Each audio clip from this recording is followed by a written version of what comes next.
3.5 साल उनकी हुकूमत के अंदर कितनी गालियां थी जो रोज आप सुनते थे, गली बाजार जहां जाते थे वो इमरान खान को लोग गालियां निकाल रहे थे।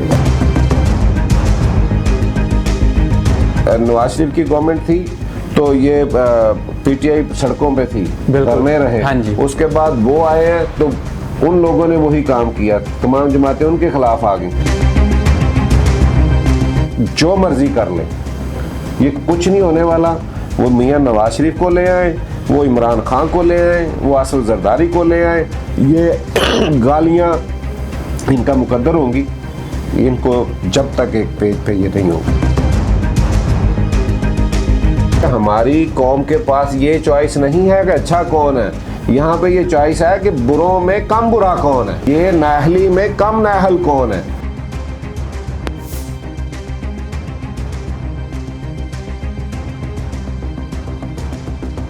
अस्सलाम वालेकुम नाजरीन, आप देख रहे हैं प्रोग्राम इनकलाब ज़माना में हूँ एहसन शहजाद। नाजरीन, इलेक्शन की आमद है और हर पार्टी इलेक्शन के लिए और आगे इलेक्शन लड़ने के लिए अपने कागजात इलेक्शन कमीशन में जमा करवा चुकी हैं। आज इसी वाले से बात करेंगे। हमारे साथ मियां वहीद साहब हमारे साथ मौजूद हैं, काफली के सीनियर रहनुमा हैं। सर कैसे हैं आप? ठीक हैं अल्हम्दुलिल्लाह। सर, इलेक्शन आने वाला है और काफली इतनी एक्टिव नज़र नहीं आ रही जिस तरह नून लीग एक्टिव नज़र आ रही है और पीपल पार्टी हो गई। काफली हल्कों में नज़र क्यों नहीं आती, उनका आदमी नज़र क्यों नहीं आता इस टाइम? बिस्मिल्लाहिर्रहमानिर्रहीम।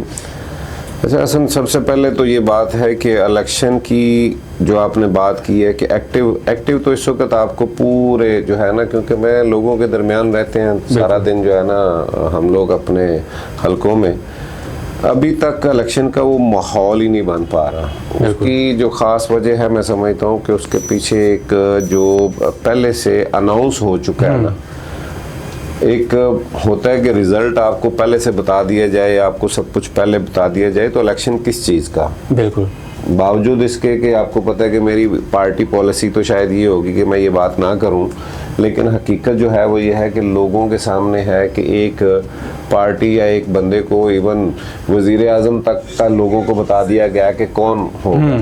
तो इस सिलसिले में जब लोगों के लिए उनके पास अब वो उसमें वो चाम ही कोई नहीं है, वो किस तरह से इसमें एक्टिव हों जो आप देख रहे हैं। और फिर उसके बाद मीडिया के अंदर रोज़ जो खबरें आ रही हैं कि किसी के पेपर जमा नहीं होने दिए जा रहे हैं, किसी से छीने जा रहे हैं, किसी के घर में पुलिस जा रही है, किसी को उठाया जा रहा है, ये सारी की सारी बातें जो है ना, इसके बाद मुझे बताएं कि वो माहौल कैसे बनेगा। अब वो ये 70s का दौर नहीं है, आज सोशल मीडिया का ज़माना है, लोग जो है ना वो बहुत आगे जाके सोच रहे हैं। मैं समझता हूँ कि जब तक आप फ्री एंड फेयर जो है ना इसको लोगों को ये नहीं बताएंगे कि ये इलेक्शन होगा और जो है ना इसमें सबको जो लेवल प्लेइंग फील्ड जो है ना वो मिलेगी, तब तक मैं नहीं समझता कि हलकों में कोई इस तरह की कोई इलेक्शन वाला कोई माहौल बने या गहमा गहमी बने। ये जाके बड़ा भी हुआ तो मेरा ख्याल है लास्ट पे जब टिकटें फाइनल हो जाएंगी, जब उसके बाद निशान अलाट हो जाएंगे, जब ये आपस में पार्टियां जो सीट एडजस्टमेंट कर रही हैं, जब ये फैसले हो जाएंगे, उसके बाद मेरा ख्याल है कि कुछ होगा। अभी अच्छा सर, काफली का इतना वोट बैंक नहीं है, आपको भी पता है इस चीज़ का, और वोट बैंक था भी सही, वो सिर्फ और चौधरी परवेज़ इलाही की वजह से था। अब चौधरी परवेज़ इलाही साहब पीटीआई में हैं, चौधरी शुजात अलग हो चुके हैं, तो आप क्या समझते हैं कि अगर हिस्सा लेते हैं काफ लीग वाले तो वो ये जीत पाएंगे? जो आपने बात कही ना वो उसमें देखें, ये एक फैमिली, यहाँ पे तो वैसे सियासत ही सारी फैमिलीज़ की है। आप देख लें, नून लीग को देख लें तो मियाँ साहबान को निकाल दें तो पार्टी नहीं है, इसी तरह आप तहरीक इंसाफ में से इमरान खान को माइनस कर दें तो वो भी नहीं है, बिल्कुल। पीपल्स पार्टी से भुट्टो फैमिली निकल जाए तो बात ख़त्म हो गई। तो यहाँ भी ये काफ लीग जो है ना वो एक फैमिली की, हमने हालांकि जब जोई सरवर साहब के साथ आए हैं तो हमने कोशिश की थी कि हम इससे हट के चले। तो पहले चूंकि ये चौधरियों के एक फैमिली के पास थी तो वहाँ पे जो एक्टिव पार्ट था वो थे परवेज़ इलाही और मोनस जो है ना वो कर रहे थे। उसमें चौधरी शाफे हुसैन और सालक हुसैन की वो उस तरह से ज़्यादा वो इतने एक्टिव नहीं थे। अब जब वो छोड़ के पीटीआई में गए हैं तो अब ये सारे का सारा जो है ना काम शाफे हुसैन ने जो है ना इसको संभाला है। तो नए सिरे से चोई साहब ने, सरवर साहब ने और शाफे साहब ने इस पे बड़ी मेहनत की और आपने गहमा गहमी देखी एक ज़माने में हमारे पास बहुत ज़्यादा। उसके बाद इस क्या कहें यहाँ पे कि जब आपके पास लोग आ रहे हो, जो पीपल्स पार्टी गिला कर रही है आज कि जी हमारे पास जो लोग छोड़ के दूसरी पार्टीज़ को आना चाह रहे हैं, या वो जो आज़ाद जो इलेक्टेबल्स हैं वो आना चाह रहे थे, तो उनको किसी ताकत ने कहीं से कुछ जो है ना वो नून लीग की तरफ उन्हें, यही बात हमारे साथ भी हुई है, वो आईपीपी की तरफ और जो है ना वो नून लीग की तरफ जो है ना वो ज़बरदस्ती उन्हें। तो वही बात है कि जब ये बात होगी तो आप मुझे बताएं कि हमने जो एक नई एक लेके चले थे, क्योंकि चोई सरवर साहब से जब मेरी बात हुई थी, जब हम इस पे मुशावरत कर रहे थे कि पीटीआई से अलग होने के बाद हमारा क्या, हमने कहाँ पे सियासत करनी है, अपनी अलग से पार्टी बनानी है या हमने किसी पार्टी के साथ जाना है, तो हमें उस वक्त बड़ी पार्टियों की तरफ से ऑफ़र थी जो इस वक्त बड़ी पार्टियां हैं। लेकिन चोई साहब ने फैसला इसलिए शुजात साहब के साथ किया कि यार ये नीट एंड क्लीन है, और अगर कोई इस पार्टी के अंदर करप्शन के कहीं इल्ज़ाम थे तो वो परवेज़ लाई साहब की हद तक और मोनस की हद तक थे। इनके पास न इनके चोई साहब, शुजात साहब और इनके बेटों पे इस तरह का कोई इल्ज़ाम नहीं है। तो ये एक साफ शफाफ हम इसको लेके चलेंगे और साफ शफाफ लोगों को लेके आएंगे, और जो हमारा एक सियासत में जिस तरह की हम चाहते हैं कि साफ सुथरी पाकिस्तान में सियासत हो, तो हमें यहाँ पे मौका मिलेगा काम करने का। लेकिन जब हमने ये शुरू किया और अल्हम्दुलिल्लाह हमारे पास पूरे पाकिस्तान से जो है ना वो कराची में भी, यहाँ से केपी में ख़ास तौर पे, और जो है ना वो पंजाब के अंदर चोई साहब का, सरवर साहब का आपको पता है कि हर ज़िले के अंदर दोस्त अहबाब हैं, तो हमें बहुत जो है ना यहाँ पे पजीराई इसमें हुई। लेकिन मामला फिर वही है कि वो जाके एक जगह पे उसको बाई फोर्स जो है ना, और ये मैं बड़ी वसूख से आपको बात कह रहा हूँ क्योंकि मैं हिस्सा हूँ, मैं लाहौर का प्रेसिडेंट भी हूँ इस जमात का, तो सरवर साहब का मैं कोऑर्डिनेटर रहा हूँ जब वो गवर्नर था, तो इसलिए मुझे इसमें काफ़ी चीज़ों का जो है ना वो मैं करीब हूँ।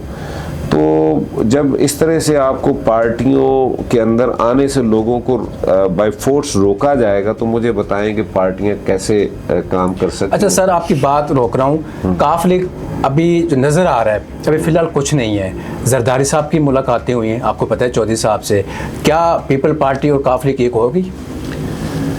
नहीं, मेरा नहीं ख्याल। उसकी वजह यह है कि हमने यहाँ पे जो सीट एडजस्टमेंट की जो मेरी पार्टी की पॉलिसी, अगर मेरे से पूछें तो मैंने शायद आपको पहले बात भी की थी, ये ऑफ द रिकॉर्ड जो हमारी बात हुई थी, तो मैंने आपसे कहा था कि हमारा जो पहले था, हम तो पीडीएम का हिस्सा, हम तो बाद में आए हैं, ये पहले हो चुका था जब पार्टी में आए हैं, तो लेकिन हम कभी भी इसका हिस्सा बनना नहीं चाहते थे। जो सरवर साहब और उनकी टीम है, हमने कभी भी पसंद नहीं किया।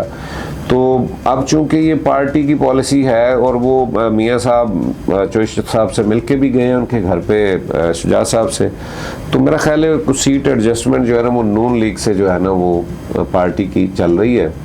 तो उसमें अब सिर्फ यही है कि वो कितनी सीटों पर है, होगी तो इनके साथ, यहाँ पे पीपल्स पार्टी का तो नहीं है, इनके साथ जो है ना नून लीग के साथ जो सीट एडजस्टमेंट होगी। तो सर ये जो आगे पीछे जा रहे हैं एमपीए एमएनएज वगैरह, कोई पार्टी छोड़ के जा रहा है, कोई आ रहा है, जब हलकों में जाएंगे ये लोग, तो लोग तो अब लोगों ने बैनर लगा दिए हैं, मैंने काफ़ी देखे हैं हलकों में कि यहाँ पे नून लीग का आना बंद है, काफ लीग का आना बंद है, सिर्फ पीटीआई आ सकती है और कोई जमात यहाँ पे नहीं आ सकती। आप लोगों का बंदा जब जाएगा नून लीग से काफ लीग में होगा, वोट मांगने के लिए किसी के दरवाजे पर जाएगा, तो वोट मिलेगा उसको? अच्छा सवाल। असल में इस पर एक बात बताऊँ कि ये असल में ना अब शायद जो लोग यहाँ पे कंट्रोल करते हैं ना, ये बात उनके लिए मैं कह रहा हूँ, आम आदमी के लिए ये बात नहीं है। मैं उनसे मैं उन्हीं से ही मुखातब होना चाह रहा हूँ कि आप जो है ना वो आज के नौजवानों से, आज के लोगों से, आज की यूथ से, ख़ास तौर पे जो 63% पाकिस्तान में है, अगर आप कहें ना कि आज हम उसी तरह जैसे पहले 76 साल से जो यहाँ पाकिस्तान में चल रहा है वो कर लें, जिस बंदे को आपने बिहाइंड दी बार रखा हुआ है, अगर आप ये समझें कि वो लीडर बहुत बड़ा कोई लीडर था, तो वो आप लोगों ने बनाया है। बिल्कुल, ये सारे आपके जो अमल हैं ये उसकी वजह से बनाया, आपने लोगों की जिद बना दिया उसे। ये बात जहन में रखिएगा कि लोग जिद में है कि अच्छा ऐसा है तो फिर ऐसा ही सही। मुझे ये बताएं कि 3.5 साल उनकी हुकूमत के अंदर कितनी गालियां थी जो रोज आप सुनते थे, गली बाजार जहां जाते थे वो इमरान खान को लोग गालियां निकाल रहे थे, ऐसा ही था। ऐसे ही था। फिर क्या ऐसा हुआ कि जनाब ऐसे ही गवर्नमेंट से बाहर निकलते हैं तो वो हीरो हो जाता है। वजह यह है कि परफॉर्मेंस जो इनकी बाद में रही है, यहाँ पे हमारी कौम के पास ये चॉइस नहीं है कि अच्छा कौन है, यहाँ पे ये चॉइस है कि बुरों में कम बुरा कौन है, ये नाहली में कम नाहल कौन है। लीडर तो बड़ी दूर की बात है। मैं ये समझता हूँ कि आज उन लोगों ने उसको जिद बना लिया है, ये समझ नहीं रहे। आज मैं आपको एक बात बताऊँ कि मैं कल कहीं दोस्तों में बैठा बात कर रहा था कि एक ड्रामे का एक डायलॉग था, बड़ा मजा, उसमें मज़ाहिया लगता था उस वक्त, लेकिन बात बड़ी थी कि वो था कि मौले को मौला ना मारे, यानी वो हालांकि उसमें गलत वो कहते हैं मौला की बात की है कि वो खुदा ना मारे तो वो मौला नहीं मरता, बिल्कुल। लेकिन वो जो लोग समझते थे, मेरा ख्याल है वही बात उसको ज़्यादा बेहतर हम अंदाज में करें कि मौले को खुद मौला ना मारे। तो इमरान खान के लिए भी यही था कि गवर्नमेंट आज दे दें, 6 माह के बाद इनसे ज़्यादा गालियाँ, क्योंकि इस वक्त जहाँ पे मुल्क के हालात चले गए हैं, जब तक हसन ये सारे के सारे लोग, सारे के सारे सियासतदान, सारी की सारी पार्टियां, सारी जो हमारे यहाँ पे अदारे हैं, ये एक पेज पे नहीं आएंगे, इस मुल्क को आप इस मंजदार से जो इस वक्त जहाँ पे हम फंस गए हैं, यहाँ से नहीं निकल सकते। आपकी मैशत का दरवाज़ा बंद हो चुका है। आप मुझे बताएं कि कहाँ से आप लेके आएंगे। तो सर इसको ठीक किसने करना है सर? वही बात है ना तो सर। कह रहा हूँ कि जब तक ये सब इकट्ठे नहीं होंगे, जब तक ये सारे के सारे सियासतदान और सारे अदारे मिलके इसके लिए नहीं बैठेंगे, और ये जो आपस की इस तरह की बात है, मुझे ये बताएं कि इस इलेक्शन का जो रिजल्ट होएगा वो कोई मानेगा? उसके बाद आज आप देखेंगे, पहले नवाज शरीफ की गवर्नमेंट थी तो ये पीटीआई सड़कों पे थी, धरने रहे। हाँ जी। उसके बाद वो आए हैं तो उन लोगों ने वही काम किया, तमाम जमातें उनके खिलाफ आ गई। ये कैसे होगा कि ये आएंगे, और जिस तरह का माहौल है अगर ये आते हैं तो उसके बाद मुझे ये बताएं कि क्या जिन लोगों को ये बाहर रखेंगे, क्या वो खामोश बैठेंगे? क्या वो मानेंगे? जब तक ये इस्तेहकाम जो है ना, सियासी इस्तेहकाम नहीं आता, ये अदम इस्तेहकाम जब तक रहेगा, मुल्क की माशी हालत कभी नहीं बदलेगी। उसके लिए ये सबको फैसला करना है, ये सब इकट्ठे होंगे तब जाके होगा। अगर ये सब इकट्ठे नहीं होते तो यकीन माने कि ये जो मर्जी कर लें, ये कुछ नहीं होने वाला। वो मियाँ नवाज शरीफ को ले आए, वो इमरान खान को ले आए, वो आसिफ जरदारी को ले आए, ये गालियाँ इनका मुकद्दर होंगी, इनको जब तक एक पेज पे ये नहीं होगी। ठीक हो गया। नाज़रीन, आपने मियाँ साहब की बातें सुनी, मुझे दीजिए इजाज़त। अल्लाह हाफ़िज़।